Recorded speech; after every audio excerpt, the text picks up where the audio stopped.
I never been one of the people that could be comfortable being careless. Some people, I noticed the quality that they don't have that.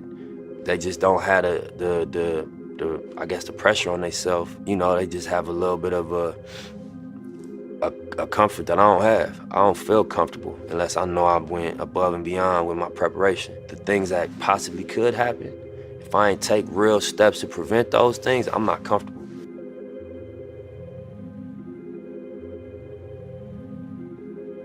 You know, I was always a hustler. So when I talk to a young dude, I'm like, bro, my advice to you is gonna be money advice.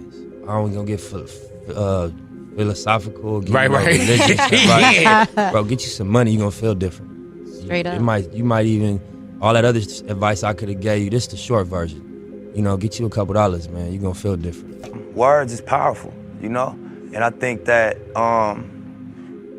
the ability to articulate, you know, you could really impact people.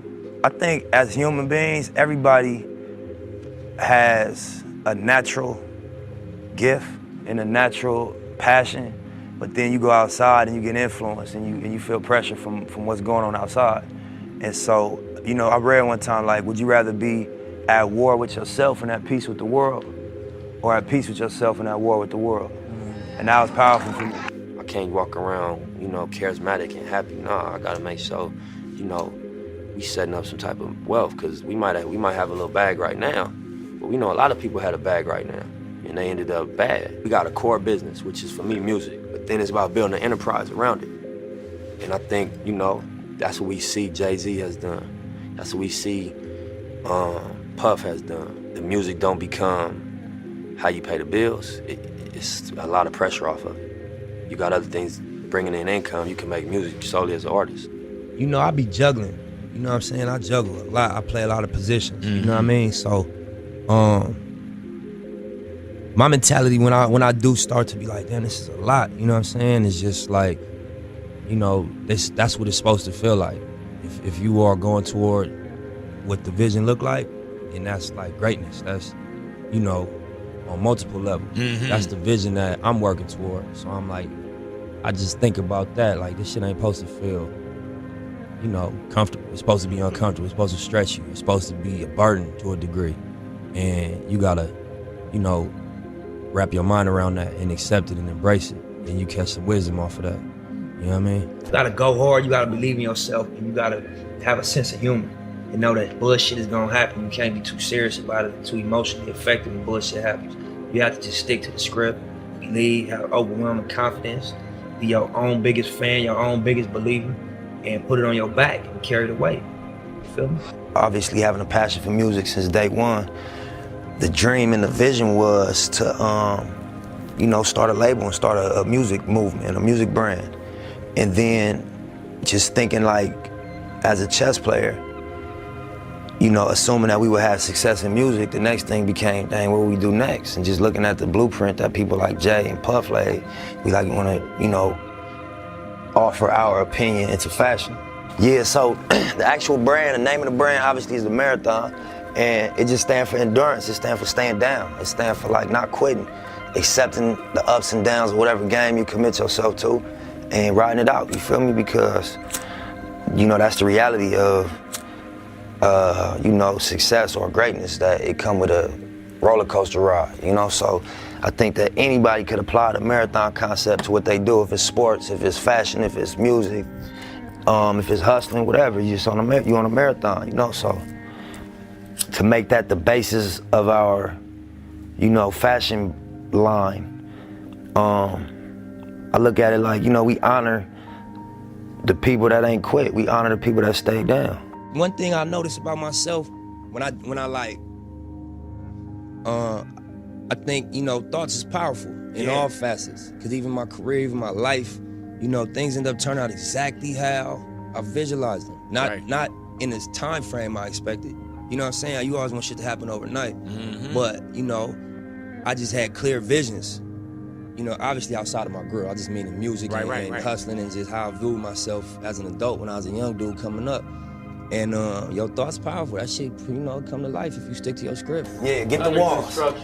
Nah, you know what I'm saying? We used to have the studio set up here, you know what I mean? And just motivation on the wall, you know what I mean? We brainstorm, round table. A lot of times if we ain't at the studio, we ain't at the shop, we come on Matt, you know what I'm saying?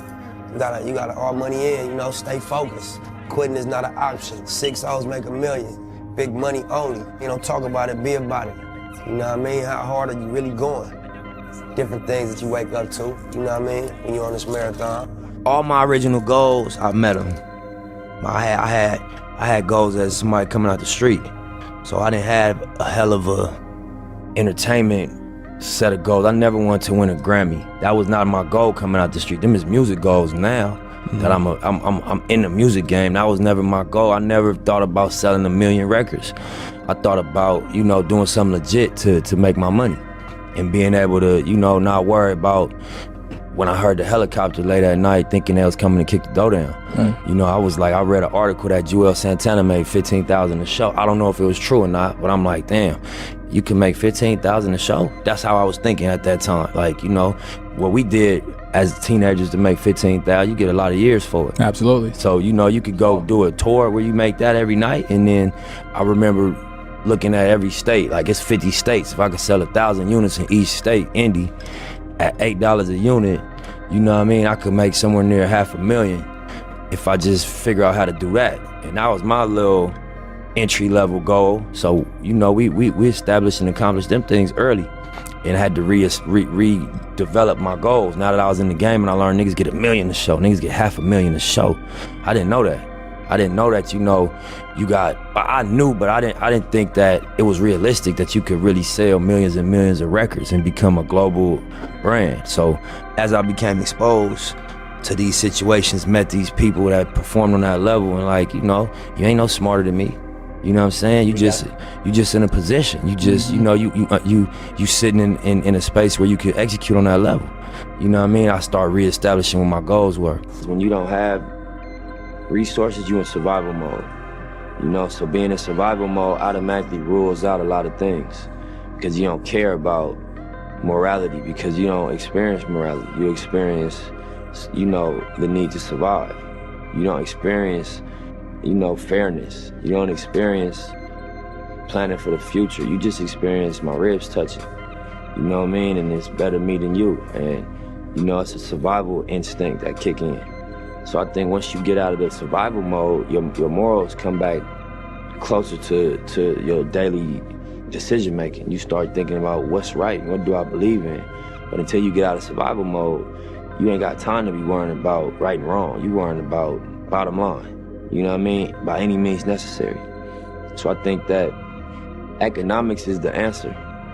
Empowering people economically is how you really, really impact. But I don't know if it's about dropping a bag of money in the hood. I think it's about impacting culture in a way that, you know, the mentality changes. I couldn't make a blanket statement to just the young people doing dirt. I don't think that's honest.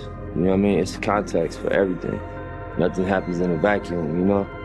But I would say that, you know what I mean, you're gonna lay in the bed you make.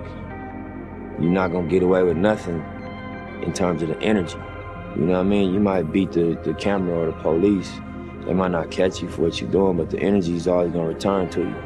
So when you just living in this cycle of being negative all day and just putting out negativity, and that's the only energy you putting out, it's gonna return to you in different form than you put it out in. So I would just say, you know, master your energy. Do your best to master your energy and what you put out, you know, and unless that's what you want. You know, because you entitled to whatever you want to create, whatever experience you want to create for yourself. But if you're tired of that shit, adjust the energy. You know what I mean? As best you can. Adjust what you wake up thinking and what you say. And then, lastly, what you do. And that's not an easy thing to do, because it's such a pressure in these areas to just go by the way things are. But, you know, it's a lot of examples that you could look up to as young kids in the streets. You could look up to Kendrick Lamar. Not the words, forget what he's saying, just where he came from. I seen him, you could YouTube him freestyling in the Nicholson Garden Projects. You could look up to a Nip Hussle. You know, you could look up to any one of these guys that came from this hopelessness and you know, wiggled their way through it.